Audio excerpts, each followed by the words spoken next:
Assalamualaikum warahmatullahi wabarakatuh. Halo teman-teman semuanya. Kali ini saya akan membahas terkait dengan TPM 3 Kota Yogyakarta, yaitu paket A. Mungkin video ini akan sedikit panjang karena saya akan membahas satu persatu pada setiap soal karena ada 30 soal ya. Atau mungkin nanti akan saya bagi menjadi beberapa bagian, yaitu bisa 5-5 atau 10-10 begitu. Nah, silakan disimak, siapkan catatannya. Jika kalian sudah mendapatkan soalnya, kalian bisa membuka soalnya, kemudian kita bahas bersama-sama. Baik, saya mulai untuk pembahasan pertama, yaitu pada soal nomor 1 paket A. Pada soal nomor 1 paket A, di sini ditunjukkan adanya infografik. Teman-teman semua diminta untuk mencermati infografik. Kita lihat pertanyaannya. Pertanyaannya yaitu terkait dengan pernyataan yang sesuai. Berarti teman-teman harus melihat pernyataan kalimat 1-4 ini mana yang sesuai dengan yang ada di teks. Nah, cara cepatnya kita baca dulu pernyataannya baru kita masuk ke teksnya. Karena kalau kita sudah menyimpan informasi yang ada di pernyataan, kita sudah tahu mana yang betul sama mana yang kurang betul. Kita lihat kalimat pertama. Kalimat pertama, polusi udara dari transportasi mengakibatkan beragam penyakit seperti ISPA, pneumonia, dan jantung iskemik. Berarti kata kuncinya polusi udara mengakibatkan beragam penyakit ISPA, pneumonia, jantung iskemik. Kalimat 2, BBM bersubsidi sesuai standar Euro 4 menyebabkan peningkatan kasus jantung iskemik. Kemudian sepeda motor menjadi kontributor terbesar polusi udara lalu diikuti oleh truk hingga mobil. Keempat, sektor transportasi menyumbang polusi udara di kota Jakarta hingga 94,8 ton per hari. Oke, kita sudah menyimpan informasi dari 4 pernyataan tersebut, maka kita lihat pada teksnya. Pada infografiknya ada yang terkait tadi dengan 94,8 ton per hari. Ya, ini polusi udara sektor transportasi menyumbang 94,8 ton per hari polusi udara di Jakarta. Berarti pilihan jawaban 4 yaitu benar. Kemudian kita lihat lagi pada infografik di sini disebutkan bahwa sepeda motor itu menjadi penyumbang utama, diikuti mobil, kemudian truk. Sedangkan tadi di teks di sini sepeda motor menjadi kontributor terbesar, lalu diikuti oleh truk, mobil, BBM. Betul ya? Kita lihat dulu. BBM bersubsidi di bawah standar Euro 4, di atas 50 ppm. Bilangnya di bawah standar Euro 4. Kalau yang nomor 2, BBM bersubsidi sesuai standar Euro 4 menyebabkan peningkatan kasus jantung iskemik. Kasus jantung iskemik standar Euro 4 diterapkan untuk di sini untuk mengurangi, bukan adanya peningkatan. Maka pilihan jawaban 2 jelas bukan jawaban. Kemudian kita lihat pilihan 1, polusi udara dari transportasi mengakibatkan beragam penyakit seperti ISPA, pneumonia, dan jantung iskemik. Kita lihat terkait dengan penyakit-penyakitnya. Ini skenario penurunan kasus jantung iskemik. Kemudian yang atasnya total klaim biaya kesehatan penyakit terkait polusi udara. Kita cari terkait dengan ISPA dan teman-temannya. Menunjukkan transportasi berkontribusi mengakibatkan polusi udara hingga menyebabkan berbagai penyakit ISPA dan pneumonia. Maka pilihan jawaban 1 ini pilihan jawaban yang tepat. Berarti jawabannya yang mana? Kita lihat dulu pilihan jawaban 3 ya. Sepeda motor menjadi kontributor terbesar polusi udara, diikuti oleh truk hingga mobil. Sedangkan kalau di teks, nah kita kebalik ya. Di teks ini dia memang terbesar tapi diikuti mobil dulu baru diikuti dengan truk. Gitu ya, baru diikuti dengan truk. Maka pilihan jawaban 3 ini tidak tepat. Yang tepat berarti yang B, 1 dan 4. Begitu, kita lanjutkan ke nomor 2. Nomor 2 yang ditanyakan yaitu tentang simpulan. Kalau untuk mencari simpulan, maka kita harus fokus terkait dengan topik-topik yang dibicarakan. Saat ini, teknologi semakin banyak digunakan dalam dunia pendidikan.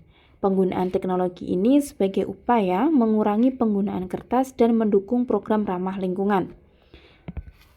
2 paragraf ini membicarakan terkait dengan teknologi yang digunakan dalam dunia pendidikan. Kemudian, penggunaan teknologi itu sebagai upaya mengurangi penggunaan kertas dan mendukung program ramah lingkungan. Beberapa sekolah di Indo mulai meninggalkan buku cetak dan beralih ke perangkat digital, seperti tablet dan laptop. Proses belajar menjadi lebih fleksibel karena materi dan tugas dapat diakses secara daring. Siswa pun merasa lebih tertarik dan bersemangat karena belajar bisa dilakukan secara lebih menyenangkan. Namun, tidak semua siswa memiliki akses yang sama terhadap perangkat digital dan jaringan internet yang memadai. Di daerah terpencil, koneksi internet masih sering terputus atau sangat lambat, sehingga menghambat proses belajar daring. Selain itu, sebagian guru masih mengalami kesulitan dalam mengoperasikan teknologi yang digunakan dalam pembelajaran. Nah, ini ada beberapa topiknya. Kita lihat pilihan jawaban A. Penggunaan teknologi dalam pendidikan belum dapat diterapkan. Jelas bukan ya? Karena kan sudah diterapkan. Pembelajaran daring hanya cocok dilakukan di kota-kota besar. Ini juga tidak, ya. Karena di sini juga di daerah terpencil itu bisa gitu. Jadi bukan terkait dengan cocok tidaknya. C. Kemajuan teknologi menjadi langkah positif. Ya, positif tadi karena dia upaya mengurangi penggunaan kertas. Dalam dunia pendidikan, meskipun masih ada tantangan. Tantangannya apa? Yaitu ada yang fasilitasnya tidak semua punya, kemudian koneksi internetnya juga di daerah terpencil belum bisa, kemudian sebagian guru juga masih mengalami kesulitan. Maka jawaban yang tepat yaitu yang C. Kita lihat yang D, salahnya yaitu di pada pemanfaat teknologi dalam proses pembelajaran membuat guru kesulitan mengoperasikannya. Kenapa enggak yang D? D ini hanya membahas guru, sedangkan yang kesulitan juga siswa. Kemudian tidak juga membahas terkait dengan langkah positif terkait dengan kemajuan teknologi. Maka jawaban yang tepat yaitu yang C. Kita lanjut kepada nomor 3 yang ditanyakan, yaitu kalimat fakta. Kita lihat kalimat 1. Presiden Amerika Serikat Donald Trump mengumumkan kebijakan tarif impor baru pada sejumlah negara. Jelas ini fakta ya, karena mengumumkan kebijakan, berarti kan sudah diumumkan. 2. Indonesia termasuk dalam daftar yang terkena dampak tersebut dengan tarif mencapai 32%. Hal ini berpotensi membuat produk Indonesia kehilangan daya saing dengan negara-negara yang dikenal tarif lebih rendah. Nah, kata berpotensi ini kan berarti belum terjadi. Bisa terjadi, bisa tidak kan, karena masih potensi. Jadi kemungkinan akan terjadi. Maka pilihan jawaban 3 jelas bukan. Pilihan jawaban yang ada kalimat 3-nya kita coret, tinggal 1, 2, 4, dan 5. Kita lihat kalimat 4. Strategi yang tepat diperlukan Indonesia untuk mengantisipasi dampak buruk terhadap perekonomian nasional. Yang tepat diperlukan. Peristiwa ini dapat memberikan gambaran bahwa dunia perdagangan global tidak dapat diprediksi. Ini juga menyatakan opini, tepat diperlukan. Strategi yang tepat seperti apa? Ini belum ada tolak ukurnya, maka masih opini. Peristiwa ini dapat memberikan gambaran bahwa dunia perdagangan global tidak dapat diprediksi. Ini juga masih kaitannya dengan opini. Maka jawaban yang tepat yaitu yang A, 1 dan 2. Kemudian kita ke nomor 4. Nomor 4 yang ditanyakan yakni tentang gagasan utama. Gagasan utama kata lainnya itu ide pokok. Ada juga yang menyebut dengan ide pikiran. Ada juga yang menyebut dengan gagasan pokok dan lain-lain. Maka ini semuanya sama. Bagaimana mencarinya? Jelas mencarinya kalau enggak di awal paragraf, berarti ada di akhir paragraf. Akhir paragraf. Nah, akhir paragraf. Kalau awal paragraf biasanya dia diikuti dengan konjungsi penjelas. Biasanya ya. Kalau di akhir ini biasanya diikuti dengan kesimpulan. Bisa juga konjungsi penjelas di akhir juga boleh ya, tergantung yang membuat teksnya. Kita lihat paragraf 4. Jadi fokusnya kita hanya di awal paragraf sama akhir paragrafnya saja, yaitu pada bagian pertama sama bagian akhir. Bagian akhir ini tidak ada kesimpulan, maka jelas dia ada di awal. Pada di awal, paragraf awal, kalimat awal itu berbunyi mengajari anak bertanggung jawab atas kehidupannya sendiri sejak dini sangat penting. Berarti kaitannya dengan mengajari anak bertanggung jawab sangat penting. Kita lihat pilihan jawaban A.